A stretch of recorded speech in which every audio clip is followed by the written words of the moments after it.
जय निताई राधे राधे समस्त को योगिनी एकादशी हार्दिक शुभेच्छा। आमे समस्ते ए जीवन रे सुख और दुखर अनुभव करिथाउ, किंतु दुख केही चाहंती नहीं और सुखर कामना समस्ते करिथांती। तेबे कौन आमे जानिछु कि प्रकृत सुख कौन एवं जीवनर वास्तविक दुख कौन? जीवनर सबुठु बड़ समस्या होछि जन्म, मृत्यु, जरा और व्याधि।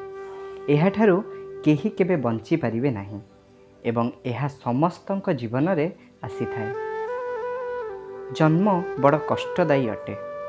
जदि आमे भूली जाइछे तेबे एहार माने नुहे जे जन्म कष्टदायी नुहे। मृत्यु बड़ दुखदायी अटे। वृद्धावस्था भल नुह, व्याधि अर्थात रोग भल नुह। सेथिपाई भगवान कहिचंती दुख दोषानुदर्शन, अर्थात एही दुखर दर्शन कर एवं एहार समाधान कर। एहार समाधान कौन हेबो? पुणी भगवान कहती मोर भक्ति, अनन्य भक्ति एवं भगवानकर सेई अत्यंत दुर्लभ भक्ति पाइबार एक अत्यंत सुंदर और सरल उपाय हेउछि एकादशी व्रत, जहाँकि प्रति मासरे 2 थर आसी थाए। थरे युधिष्ठिर कहिले, हे मधुसूदन, आषाढ़ मासरे कृष्ण पक्षरे पड़ुथिबा एकादशीर नाम कौन एवं एहार महात्म्य कौन? दयाकरी आपण मते कहतु।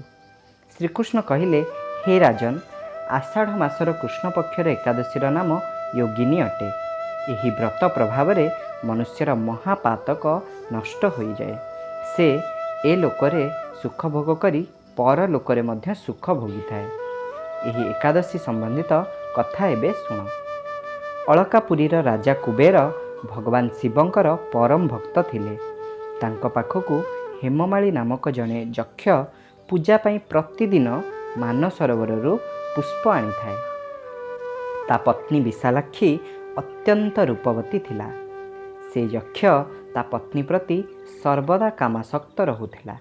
गोटे दिन हेममाली मानसरोवरु पुष्प आनी घरे रही ता पत्नी सहित रमण करुथिले एवं मध्याह्न पर्यंत राजा कुबेरंक पाखकु पुष्प न पहुँची से क्रोधित हो जाइथिले। से तांको सेवक मानंकु तांकु खोजिबा पई पठाइले। तांको सेवक यक्ष माने आसी कहिले, राजन, से एबे पर्यंत ता पत्नी सह रमण करुछि। यक्ष मानंक कथा सुनी कुबेर अत्यंत क्रोधित हो गले एवं हेममाली को शीघ्र डकाइबा पई सेवक मानंकु आदेश देले। हेममाली आसी कुबेरंक सामने उपस्थित हैला। कुबेर तांकु देखि क्रोधरे कहिले कि तू पापी नीच, तू मोर भगवानकर निरादर करिछु।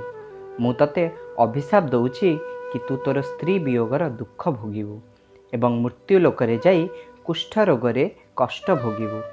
कुबेरंक अभिशापरे हेममाली सेही क्षण पृथ्वी रे आसी पड़िला एवं कुष्ठ रोगरे आक्रांत होइगला। तांको पत्नी मध्य सेही समय रे लुप्त होइगले।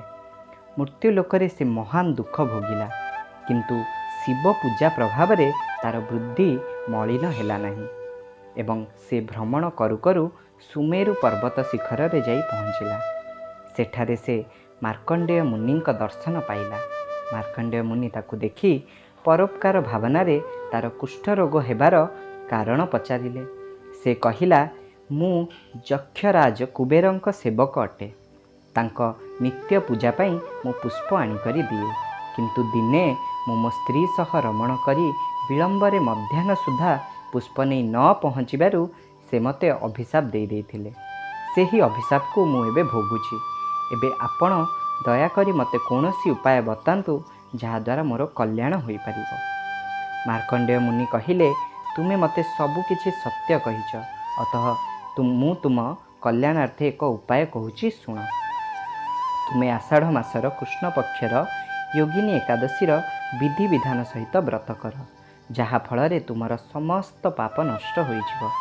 यह शुणी हेममाली बहुत खुशी हैला एवं मुनि कथा अनुसार योगिनी एकादशीर व्रत श्रद्धा भाव और विधि विधान सहित कला, जहा प्रभाव से पूर्वपरी स्वस्थ और सुंदर होगला एवं निज स्त्री सह विहार करने को लगिला।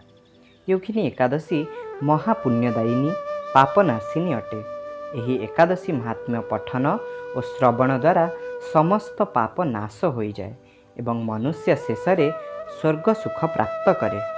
ଧନ୍ୟବାଦ।